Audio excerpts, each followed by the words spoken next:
The message came at 0300 Universal Time. No one heard it at first. It wasn't transmitted on the common galactic bands.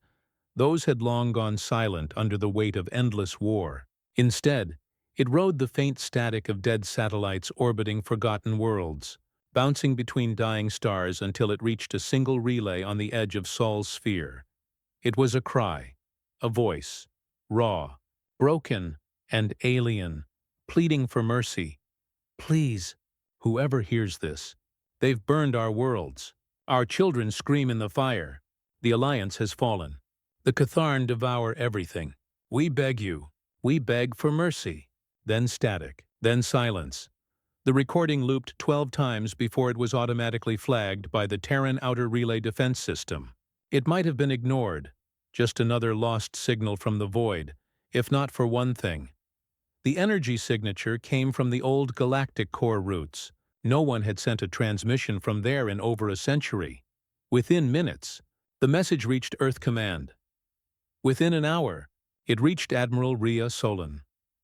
Rhea stood alone in her command chamber, the flicker of old stars lighting the lines across her face. She'd fought in 5 campaigns, buried more soldiers than she cared to count, and seen the best and worst of what humans could become. Yet this sound of despair, pulled something deep from the marrow of her bones.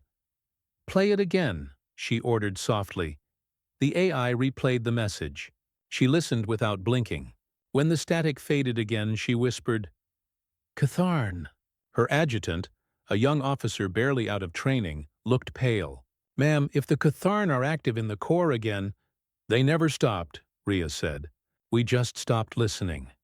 The Catharn swarm had been a legend for generations, creatures that didn't conquer for glory, but consumed for survival. Living ships, hive fleets, a tide of flesh and steel that stripped entire planets bare. The last records of them were from the fall of Andros, 2 centuries ago, when the old Alliance begged for help, and Earth stayed silent. Back then, humanity was still rebuilding from its own near extinction. They'd had no fleets, no colonies, nothing to send but prayers.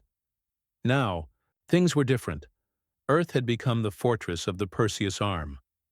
The Deathworlders had been tempered by fire.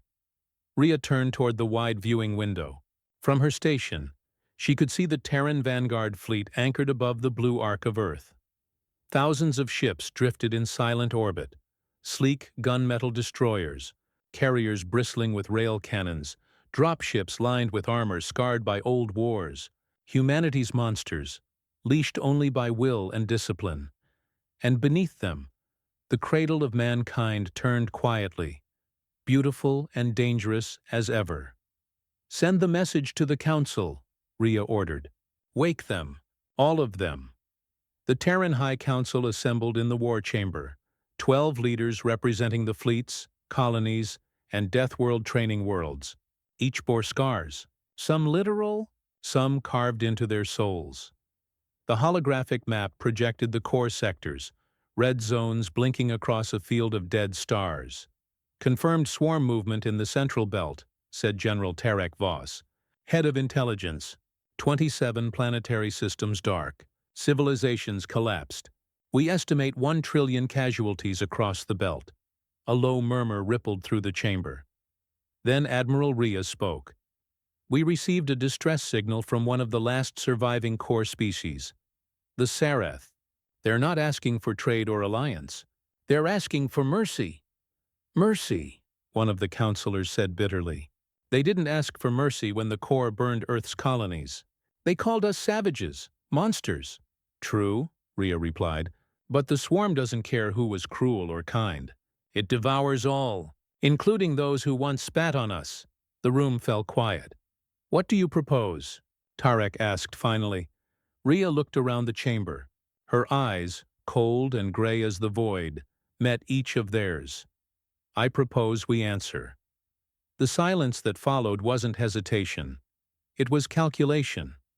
The Deathworlders didn't rush into war. They measured it, weighed it like a blade. Counselor Amina Jur, commander of the Titan fleet, leaned forward. "Do you understand what you're suggesting? We'd be marching into the core. No supply lines, no safe harbor, The last fleet that entered never returned. Then we'll be the first that does, Rhea said. We've trained for this. For decades. Earth is ready. The council exchanged looks, some grim, some fearful, some burning with quiet pride. Humanity swore never to fight another's war, Jor said. We said the galaxy could fend for itself. Rhea's voice lowered. This isn't their war anymore. If the swarm devours the core, it'll reach us next. You all know what happens when they find fertile worlds. No one argued after that. Captain Elias Ward stood on the deck, watching his Marines prep for departure. He was a Deathworlder in every sense. Born on Titan's frost front, a place where wind could cut through steel, and every breath felt like a battle.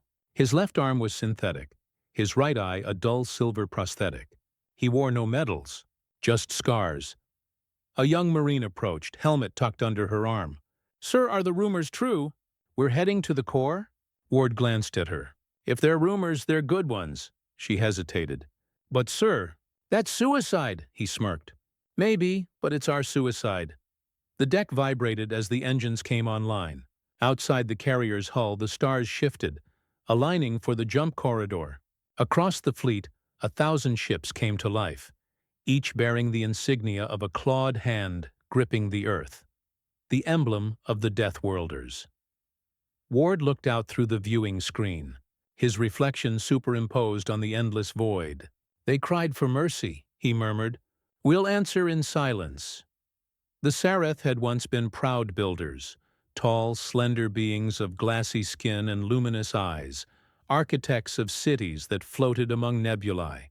Now they huddled in the ruins of their last world, Virsha, surrounded by ash and fire. High Matriarch Aliyah Vir, leader of the remnants, stood before the shattered gates of her capital. The sky burned orange, filled with swarm ships descending like locusts. Her generals were dead, her armies gone. The last of her people hid beneath the ruins, waiting to die. Is there any response? She asked the comms officer, her voice hoarse. None, Matriarch. The stars are silent, Aliyah closed her eyes. She thought of her children, of the stories told by her ancestors. Stories of the old days, when the stars were bright and there was talk of a world called Earth. A cursed world, they had said. A planet of storms and monsters. A place where even the air could kill you. And she wondered, for one foolish heartbeat, if those monsters might still exist. The space between stars tore open. A ripple spread through the void as the Terran Vanguard fleet emerged from hyperspace. At its head, Resolute led the formation, flanked by cruisers and dreadnoughts bristling with kinetic arrays. Behind them stretched a storm of ships, battle-born and silent. No fanfare, no grand declarations, only the cold precision of Deathworld steel. On the command deck, Admiral Rhea watched as the fleet spread formation. Transmit message to all ships. Her voice carried across thousands of channels, reaching every soldier, pilot, and Marine. You've heard the distress call. You know what waits for us. We are not saviors. We are not angels. We are Deathworlders, born of a world that kills the weak and forges the strong.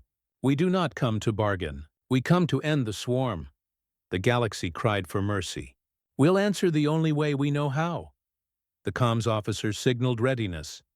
Then light the sky, Rhea ordered. The first wave jumped into the core. The swarm never saw them coming. At the edges of the Virsha system, organic hive ships drifted like cancerous moons, their hulls pulsing with bioenergy. They sensed movement, heat signatures, metal, motion, and opened their tendrils to attack. But before their weapons could charge, the Deathworlders struck. Railguns lit the void. Kinetic rounds traveling at near-light speed punched through swarm hulls like paper. Missiles laced with plasma detonated entire clusters. For every Deathworlder ship that fell, 10 hive ships died with it. In orbit above the dying world, Aliyah Vir stared upward as the night turned blue-white.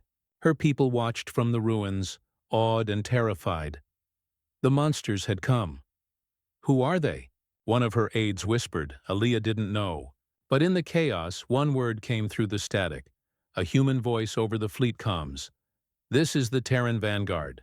Hold your ground. The Deathworlders have arrived, and for the first time in a century, the galaxy's silence broke. Not with pleas, not with songs, but with the thunder of Earth's wrath. The first thing the swarm learned was pain. For centuries, no species had ever inflicted it upon them. The Catharn consumed, adapted, multiplied. They were the endless tide that drowned civilizations. Entire fleets had vanished beneath their organic ships and hive-borne weapons. But that changed the moment the Terran Vanguard fleet entered the core. Their railguns carved scars across the void. Their plasma detonations burned through living hulls, and the humans, those Deathworlders, moved like predators that had finally found worthy prey. The sky above. Virsha turned to fire. Captain Elias Ward watched the tactical display flicker with swarm signatures. Contacts Vector 9-4 closing fast. Looks like another brood cluster.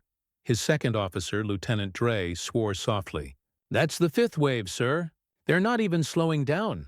Ward cracked his neck. Then neither do we. All batteries. Open fire. The Resolute shook as railgun barrages thundered into space. Each round ripped through the Catharn hulls, tearing apart flesh-metal hybrids that screamed across psychic bands. On human ships, those screams registered as static interference. To the Catharn, it was agony. For the first time in their long history, they didn't just consume, they bled. In the ruins below, matriarch Aliyah Veer shielded her eyes as shockwaves rolled across the surface. Her capital was already half destroyed. But now, the sky itself seemed to shatter. Through the burning clouds, she saw them, dark shapes streaking downward. Dropships, thousands of them. They're landing, her aide whispered. By the stars. They're actually landing. When the first Terran drop pods hit the ground, the earth trembled. The air filled with dust and plasma mist. And then, the Deathworlders emerged. They weren't graceful like the Seraph, or radiant like the Core's former champions. They were brutal silhouettes, armored giants with steel-black exosuits, their visors glowing cold blue through the smoke. They carried weapons too large for most species to lift, and they moved with the calm patience of creatures who had grown up where everything wanted to kill them. A Catharn pack screeched across the rubble, its bone blades slicing through the air. The nearest Marine didn't flinch. He waited until the beasts were close enough to smell the oil on his armor, then unleashed a burst of tungsten fire that tore them apart mid-leap. The Sarath survivors watching from the ruins didn't cheer. They couldn't. They were too stunned. The stories had been true. The monsters from Earth were real, and they had come to fight the swarm. Admiral Rhea Solon stood at the command table watching data feeds pour in. Each holographic marker represented thousands of lives, both human and alien. Ground insertion complete. The Vanguard spear teams are advancing toward the hive spires, reported Tactical. Resistance heavy. Swarm density is off the charts. Status of orbital fire support? Nominal. We're maintaining precision strikes, but the hives are burrowing faster than expected. Rhea exhaled slowly. The Catharn were adapting. Of course they were. They always did. Every blow humanity struck, the swarm learned from. That was their nature. But so was hers. Deploy the hammer protocol, she ordered. The officer blinked. Ma'am, that's planetary scale. We'll collapse half the crust. I'm aware. Execute. Moments later, in orbit, Terran warships realigned. Long magnetic rails extended from their bellies, each loaded with tungsten rods the size of skyscrapers. The order came through, a cold, clinical voice over comms. Hammer inbound. The projectiles dropped. They entered the atmosphere at 45,000 kilometers per second, turning the sky white with plasma trails. When they hit, the sound arrived seconds later. A world-shaking roar that shattered mountains and erased hive spires in molten fire. From orbit, the explosion looked like a sunrise. From the surface, it looked like judgment. The swarm screamed across psychic channels. The Deathworlders said nothing. Captain Ward led his Marines through the shattered streets, every step crunching over glass and bone. His squad moved in perfect formation. Silent, efficient, lethal. "Eyes up," Ward said, scanning the ruins ahead. "Hive drones in the vents." Private Ilya knelt, launching a recon drone. It whirred upward, feeding back infrared visuals of movement in the shadows. "Contacts confirmed," Ilya said. "Lots of them." "Then let's introduce ourselves." They advanced. The Catharn were faster than anything should be. Crawling, leaping, climbing across walls and ceilings, their bodies shimmered with chitin and metal. They came in waves, screeching, feral, relentless. The Marines met them head-on. Gunfire echoed through the ruins, thunderous and methodical. Ward's pulse rifle burned through drone after drone. The creatures fell in smoking heaps, acid blood eating through the rubble. One leapt onto Ward's back, its claws raking across his armor. He reached back, grabbed it by the throat, and slammed it into the wall until it stopped moving. "Keep pushing," he shouted. "We need to clear the sector before Hammer 2 hits." Above, orbital fire rained down again. Each strike lit the horizon with the fury of a small sun. Aliyah Veer was ushered into the makeshift command post the humans had built from the ruins. Screens, holomaps, tactical feeds. It all moved with precision she'd never seen before. Ria Solan stood at the center, surrounded by officers. The two women, alien and human, locked eyes for the first time. "You're the one who sent the cry," Ria said. Aliyah nodded weakly. "I didn't think anyone would answer." "We almost didn't," Ria admitted. "But your signal reached us. And if the swarm reaches the rim, none of us survive." "You bought us time." The Sarath matriarch studied her closely. You're not like other species." "No," Ria said simply. "We're not." Outside, the bombardments continued, rhythmic as a heartbeat. The ground shuddered with every impact. Aliyah looked at the humans working tirelessly around her. Grim, focused, their faces calm even as reports came in of heavy casualties.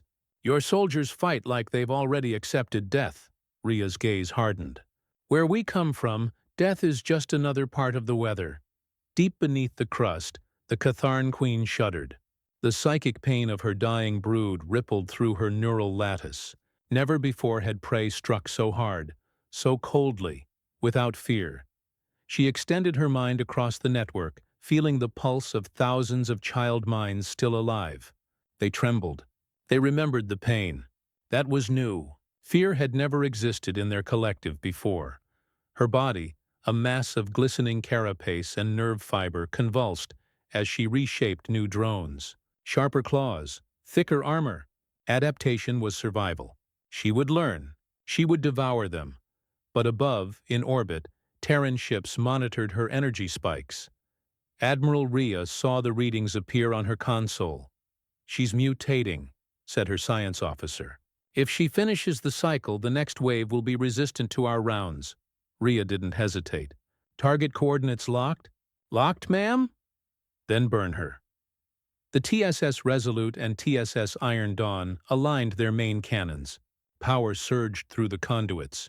Energy readings spiked to redline. Fire! Twin beams of white-blue plasma cut through the planet's mantle like blades through cloth. The blast vaporized entire tunnel systems, igniting the subterranean atmosphere. The Queen's psychic scream echoed across every channel, sharp, agonized, fading into static, and then silence. Ward, on the surface, felt it. The pressure in the air vanished. The hissing in the comms faded. The swarm's coordination broke. The drones around them froze, thrashing mindlessly before collapsing. Ward lowered his weapon slowly. "That's it. Queen's dead." He turned his helmet toward the horizon, where firestorms rolled across the sky.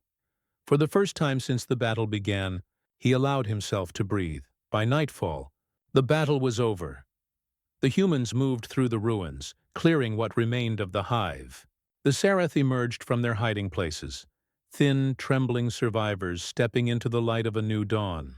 They expected speeches, maybe even music. Instead, the Deathworlders simply got back to work. They repaired their dropships, treated their wounded, and built fortifications as if expecting the next war to start in an hour. Because for them, it might. Aliyah Vire approached Captain Ward where he stood overlooking the crater that had once held the hive. "You saved us," she said quietly. Ward didn't look at her. "No, we delayed the inevitable." Her brow furrowed. "You speak as though victory means nothing." Ward's cybernetic eye glowed faintly as he turned to her. "Because victory doesn't last. Not against things like this. But it buys time. And sometimes, that's enough." She looked out at the Terran soldiers rebuilding amid the ashes. "Why help us at all after what the Corps did to your kind?" He was silent for a long moment before answering. "Because when the galaxy cried for mercy," he said, "we remembered what it felt like to scream and be ignored." The Terran vanguard regrouped. Thousands of ships hovered in formation above the liberated world. The casualties were high, over 12,000 dead, but the swarm was broken, at least here. On the bridge of the Resolute, Rhea watched the stars beyond Virsha shimmer with strange movement. The sensors picked up distant mass signatures. "Too distant to identify. More swarm?" asked her comms officer. Rhea didn't answer. She could feel it in her bones. The battle on Virsha had only been the beginning. The swarm stretched across 1,000 systems. Killing one queen wouldn't end them. It would only wake them up. "Signal the fleet," she said finally. "We regroup, rearm, and move deeper into the core." "Ma'am, the troops are exhausted." Rhea's voice was quiet, steady. "So is the galaxy." She turned to the viewport, watching the endless stars. Somewhere out there, the rest of the swarm was stirring. Somewhere out there, they'd learned that for the first time in their existence, the prey could fight back. "They'll come for us now," her XO murmured. Rhea nodded. "Good. Let them learn fear." The void between stars was never silent anymore. Every transmission crackled with distant cries. Every sensor pinged with phantom echoes of battlefields light years away. The swarm had learned fear on Virsha, but fear was not death. Fear only made predators sharper. And humanity, forged in survival, knew that lesson too well. Admiral Rhea Solon stood before the observation glass of the Resolute, staring at the red glow of the core beyond. Entire constellations flickered faintly, remnants of burned worlds, shattered fleets, and civilizations erased from history. Somewhere in that darkness, the main hive brooded. The Catharn were rebuilding. They always rebuilt. But this time, the galaxy wasn't going to wait for them to finish. This time, the Deathworlders were coming to them. The fleet hung in the shadow of a dead star, its light long gone but its gravity still binding debris from a dozen forgotten battles. There, among the wreckage of old civilizations, the Terran vanguard prepared for the march. Hundreds of carriers floated in quiet formation, their hulls marked with scorch scars and honor symbols. Repair drones crawled over their plating like ants. Marines slept where they could, rifles beside them, knowing that the next jump would carry them deeper than any human fleet had ever dared to go. Rhea turned as Captain Elias Ward entered the command deck, still wearing his armor from the ground war. His face was drawn, eyes hollow from exhaustion. Yet he stood at attention, as if the weight of the galaxy wasn't pressing down on his shoulders. "You asked for me, Admiral." "I did." She gestured toward the tactical map hovering between them. "Intelligence confirms that the swarm's main nesting ground is somewhere near the core belt. We're launching a multi-vector assault, 3 fleets converging on the hive network. Your unit's being reassigned to lead ground operations." Ward studied the map. The coordinates blinked red like a heartbeat. "How many worlds are we talking about?" "Hundreds," Rhea said quietly. "They're linked by biotunnels spanning light years. We'll have to hit them all at once." "That's not an assault," Ward said. "That's genocide." Rhea didn't flinch. "If they were capable of mercy, I'd consider it." Ward's gaze dropped. "And if we fail? Then the galaxy ends screaming." He nodded slowly. "Then we don't fail." The two of them stood in silence, the map's glow washing their faces. The swarm's empire looked almost beautiful. Spirals of red and black weaving through the core like veins of living fire. Humanity's route of attack was drawn in white. 2 colors on the map, destined to collide until one went dark forever. Hours later, The fleet gathered in jump formation. Engines charged, gravity wells collapsed, and the darkness began to hum with energy. Across thousands of decks, soldiers made their peace in their own ways. Some whispered prayers to old gods, others cleaned their weapons in ritual silence. A few simply stared into the void, unblinking, as if daring it to stare back. Ward walked the troop decks, his boots clanging on metal. Everywhere he looked, faces turned toward him. Young, scarred, resolute. These were not men and women of comfort. They were the last sons and daughters of a world that had killed its weak and tempered its strong. Each of them carried the cold certainty that this mission might be their last. A corporal stopped him near the launch bay. "Sir," she said, voice steady but eyes uncertain. "We really going all the way to the core?" "All the way," Ward said. "And what happens when we get there?" Ward looked past her to the distant stars. "Then we make sure it never gets back up." When the fleet jumped, reality screamed. The stars stretched into spears of light, and the universe folded in on itself. Space wasn't meant to be torn that way, but Terran ships were built from madness and mathematics both. The vanguard slipped through the fractures like predators through water. When they emerged, they were in the heart of the core. The view stole even hardened soldiers' breath.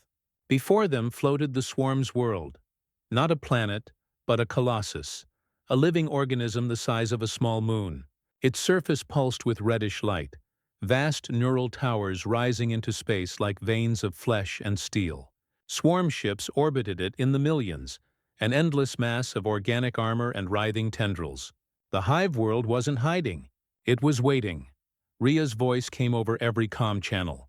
"All units, Operation Silent Answer begins now." Then the sky broke. The first wave of Terran destroyers plunged forward, railguns firing continuous streams of metal fury.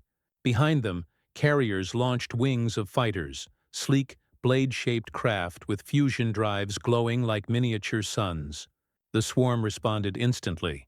Organic projectiles the size of cities erupted from their defenses, hurtling toward the human formation. Explosions tore through the void, scattering debris that glowed like blood against the starlight. Ward's dropships launched through the chaos. The descent through the atmosphere was a nightmare. Torrents of acid rain, lightning that moved in patterns like thought, and tendrils of living armor trying to wrap around the ships. One drop pod vanished in a burst of static. Another burned through the sky, trailing fire before smashing into the surface. Ward's pod hit hard enough to dent the ground. The moment the hatch blew open, he was already moving, rifle in hand. His Marines fanned out behind him, weapons scanning the grotesque landscape. The surface of the hive world was alive. Flesh and metal fused into planes of twitching nerve fiber. The air tasted of ozone and rot.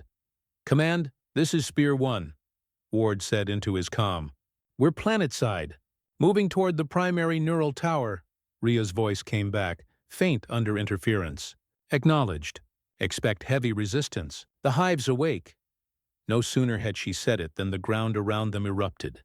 Swarm drones burst from beneath the surface, hissing, their bodies shifting and growing as they adapted mid-combat. The Marines opened fire, cutting them down with precision bursts. Plasma bolts melted chitin. Rail rounds tore limbs apart. Still, the swarm came on, shrieking, unstoppable in number. Ward threw a frag charge into a cluster and dove for cover. The explosion painted the sky in blue fire. "Keep pushing," he yelled. "They want us to stop here. They're scared." The idea that the swarm could feel fear was unthinkable once. But not anymore. Not after Virsha. Even now, their movements faltered, uncertain. For all their endless numbers, they hesitated when the Deathworlders came close. Something ancient in their instincts screamed predator. The humans didn't slow. They carved a path toward the neural tower, step by bloody step. The tower loomed above them, miles high, its structure pulsating like a heart. From its peak came psychic tremors strong enough to make teeth ache. Ward's HUD flickered with distortion. His Marines staggered, clutching their helmets. "EMP won't cut it," his tech sergeant grunted. "Signal's organic, it's inside our heads." "Then shut it up," Ward said. They planted demolition charges along the base of the tower. Each one carried enough power to level a city. When the last was armed, Ward keyed his comm. Command, this is Spear 1. Payload set. Requesting extraction vector. Static. No response. He tried again. Nothing. Sir, his second said quietly. Comms are dead. Jamming fields closing. Ward looked up. The clouds above them were shifting. Dark shapes spiraling downward, wings of bone and flame. Massive swarm titans, each the size of a destroyer, descending like demons. The ground began to tremble. Fall back, he shouted. Detonate remotely. But before they could retreat, the first titan hit the ground. The impact threw half the squad off their feet. Ward rolled, grabbed his rifle, and fired upward. The creature's carapace split open, spilling liquid fire. It lunged, claws tearing through the air, but the Marines met it with sheer brutality. Rockets struck joints, railfire punched through its skull. It fell with a shriek that echoed through every nerve of the planet. Ward triggered the detonator. The world exploded. The tower disintegrated in a column of white fire, shockwaves rippling through the surface. The hive screamed, not through sound, but through thought. The psychic roar was deafening even inside helmets. Ward dropped to one knee, blood dripping from his nose, his mind filled with the echo of a dying intelligence. Then, suddenly, it stopped. Above, the Terran fleet saw the neural pulse collapse. Rhea stared at her screen as the hive's coordination flickered. Whole segments of swarm fleets drifted aimlessly, their link severed.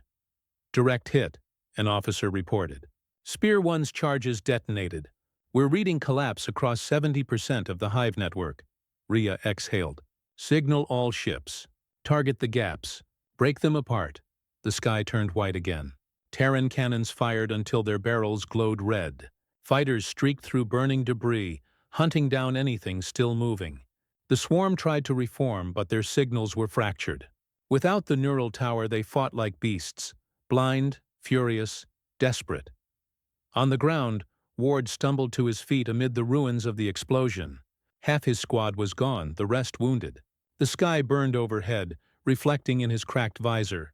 Command, he rasped. Spear 1 reports primary objective complete. Towers down. Hive is burning. This time Rhea's voice came back clear and steady. Acknowledged, Captain. Extraction incoming. You've done enough? Ward looked out across the devastation. Rivers of molten flesh glowed like lava. The ground still trembled with the death of the hive. No, he whispered to himself. Not yet.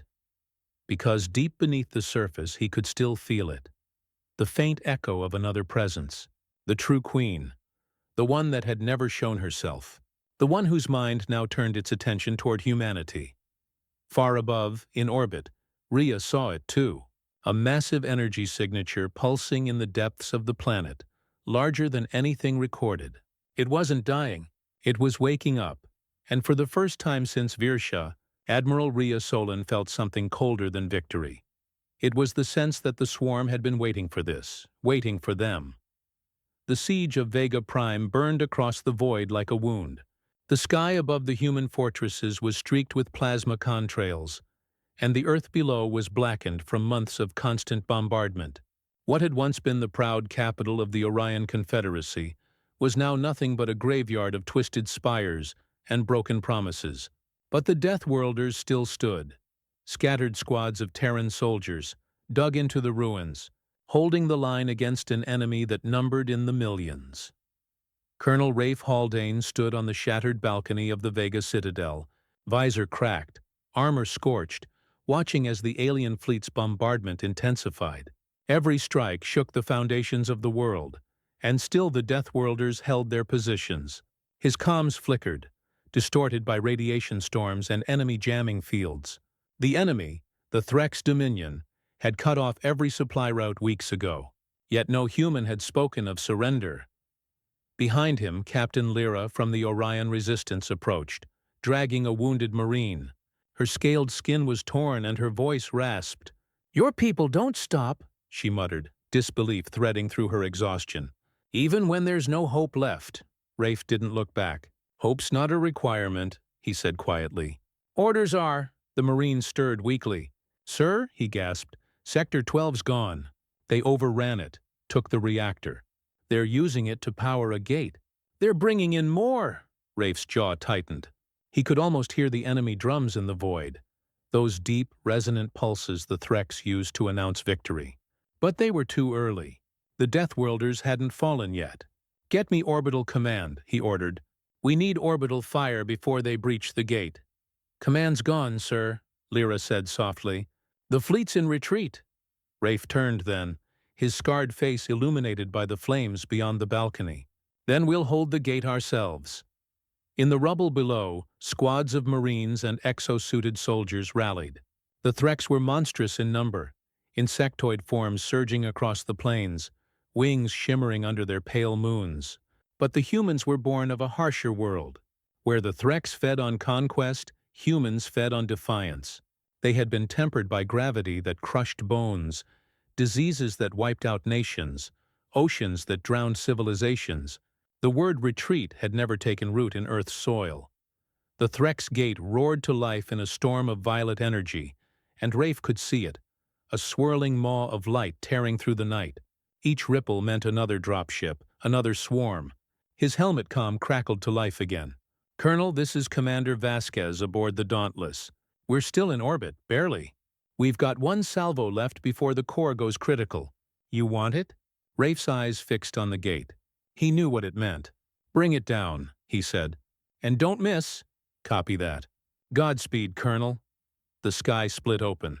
A single kinetic rod fell from orbit, pure tungsten wrapped in the fury of gravity. It hit the Threx gate like divine judgment, vaporizing half the enemy ranks and throwing a shockwave that toppled the ruins of Vega Prime.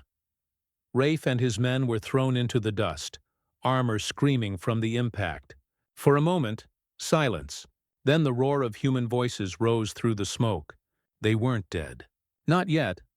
But the victory was short-lived.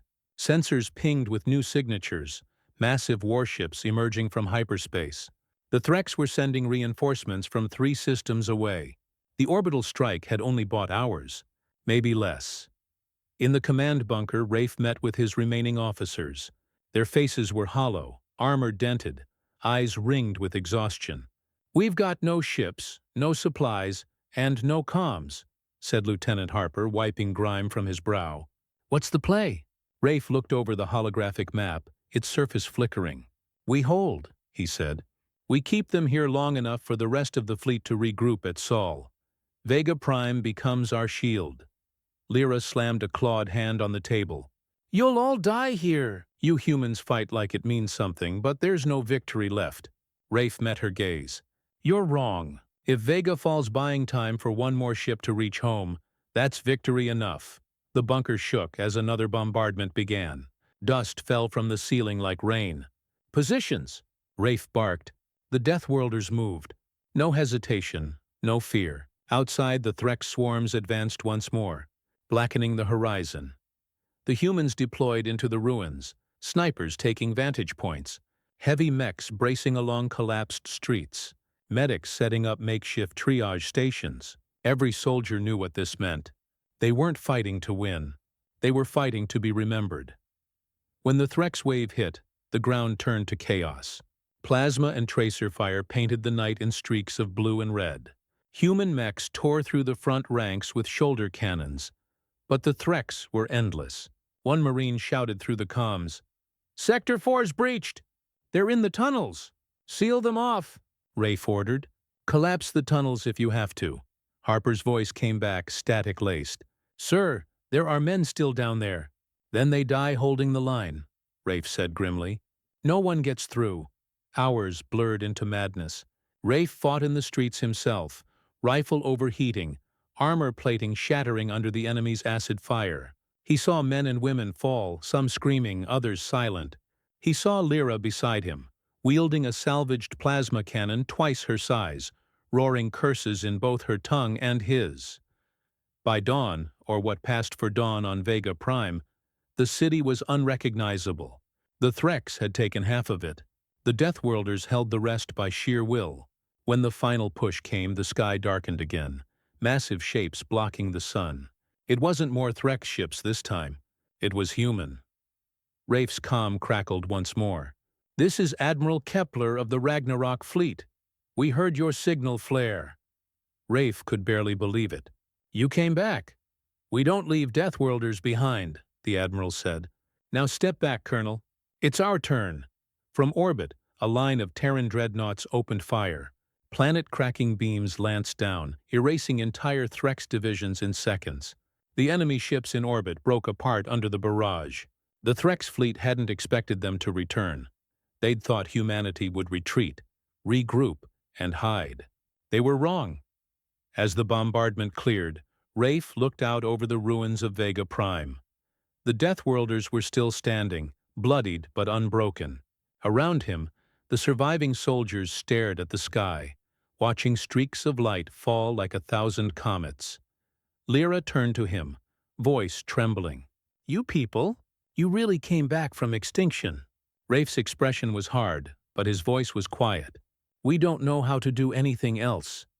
He looked toward the heavens, where the Ragnarok fleet was burning the enemy from the stars, and for the first time in weeks, he allowed himself to breathe. Humanity had not fallen. Not yet. But deep down, Rafe knew the war wasn't over. Vega Prime was one victory in a sea of loss. And for every world saved, a dozen more still burned.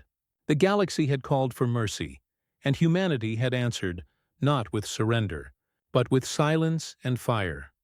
And somewhere beyond the edge of known space, in the black where the Threx bred their armies, their overlord watched the transmissions. His mandibles clicked in fury. The Deathworlders had shattered a fleet that should have been invincible. He turned to his war council and hissed, "Then we will learn what makes them so unbreakable.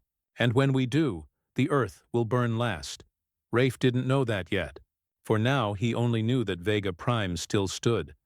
And as long as Deathworlders drew breath, the galaxy's cries for mercy would never go unanswered. The ground turned to chaos. Plasma fire rained like meteor showers, lighting the ruins of Vega Prime in an infernal glow. The air was thick with static and blood, every breath tasting of iron and ozone. The Deathworlders fought with a precision that bordered on madness. Every shot placed, every motion deliberate. They were too few, too tired, too human. And yet they refused to yield. Colonel Rafe Haldane moved through the front lines like a ghost in armor, his rifle barking controlled bursts into the advancing swarm. "Left flank reinforce with mechs," he shouted through the comms. "Don't give them a straight line." "Copy," came the reply, followed by the whine of railguns spinning up. The mechs fired in unison, cutting down a corridor of Threx infantry. Bodies hit the dirt and burned, but more came behind them. Always more. The sky thundered again as the Threx fleet entered low orbit. From their bellies, dropships poured like locusts, their descent trails burning crimson. Rafe looked up through the shattered skyline and saw the end descending. He keyed his comm. "Command, this is Haldane. We're out of time. If there's anything left up there, now's the moment." Static. Then faintly a voice. "Commander Vasquez again. Dauntless reporting. Hull breach on decks 12 through 14. Cores going critical. We've got one last run in us. Give me a target." Rafe smiled grimly. "Then make it count, Commander. Paint the fleet." "Roger that." For Earth. The Dauntless turned from orbit, thrusters flaring white-hot as it plunged into the enemy formation. Its rail batteries fired until the barrels glowed molten red, each round punching holes in ships the size of cities. And then, as her reactor overloaded, the Dauntless rammed the largest Threx dreadnought head-on. The explosion was seen from the surface, an expanding sphere of light that split the sky and flattened mountains. For one impossible moment, day returned to Vega Prime. Even the Threx paused, chittering in confusion as their command ships vanished in nuclear fire. The shockwave hit seconds later, a wall of force that hurled Rafe and his soldiers to the ground. Debris rained from above. When the dust settled, Vega's horizon burned with a new sunrise. The last act of a dying ship. Status? Rafe coughed, dragging himself upright. "Dauntless is gone," Harper said, voice thick. "But so's half their fleet." Rafe looked toward the smoking heavens. "Then we stand a little longer." The Threx recovered quickly. Their swarm ships reformed, their armies advanced, Their gate, damaged but not destroyed, flickered back to life. They came without hesitation, their bodies silhouetted against the flames of the fallen city. In the streets below, the Deathworlders made their stand. Private Anya Cortez reloaded her rifle behind a collapsed wall, hands slick with blood, her own or someone else's, she couldn't tell. Beside her, Sergeant Corrin, a half-cybernetic veteran from Mars, grunted as he hefted a launcher onto his shoulder. "They think we'll run," he said. "Will we?" Anya asked. Corrin spat into the dirt. "Deathworlders don't run. We bite." And bite they did. Missiles streaked into the horde. Machine guns roared.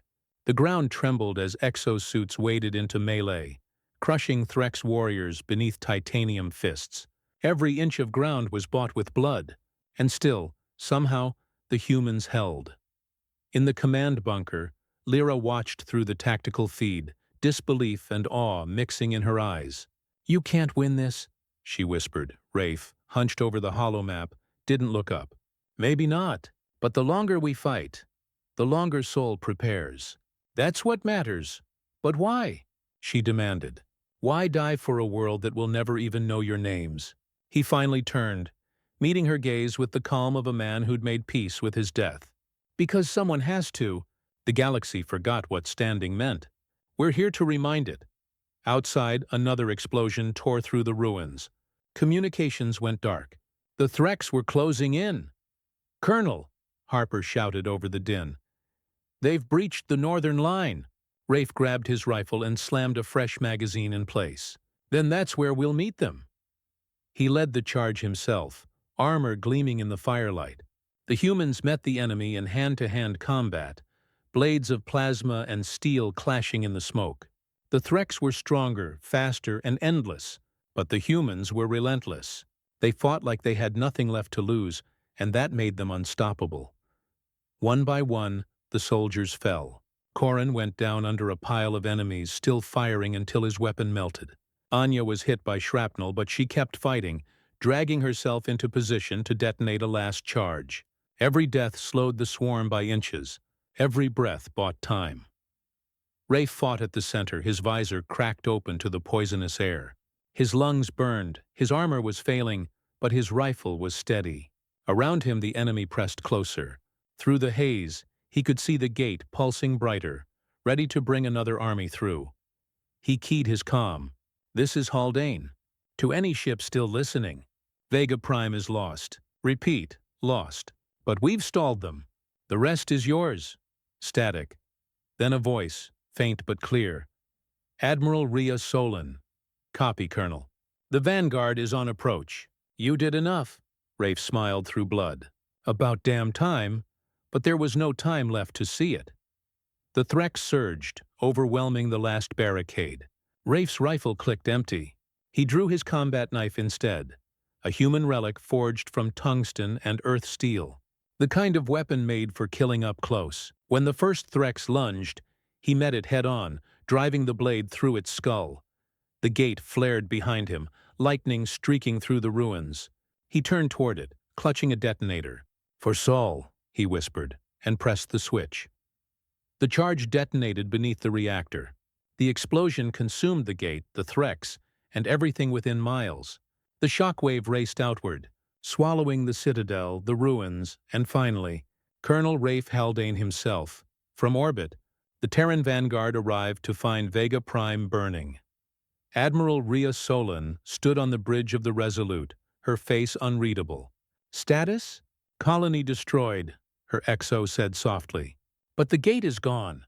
The Threx advance is broken." Rhea nodded once. "Mark the system. Vega Prime is now a memorial world. No one sets foot there again." She turned toward the viewing window where the shattered planet glowed faintly against the void. "Signal the fleet," she said. The line held. "Begin preparations for counteroffensive." "Yes, Admiral." As her officers moved, Rhea allowed herself a rare silence. She thought of Haldane and his soldiers, men and women who had died without witness, without reward, so that humanity could live one more day. They would never see the core again. They would never hear the songs that would be sung of them, but their sacrifice would echo through the stars.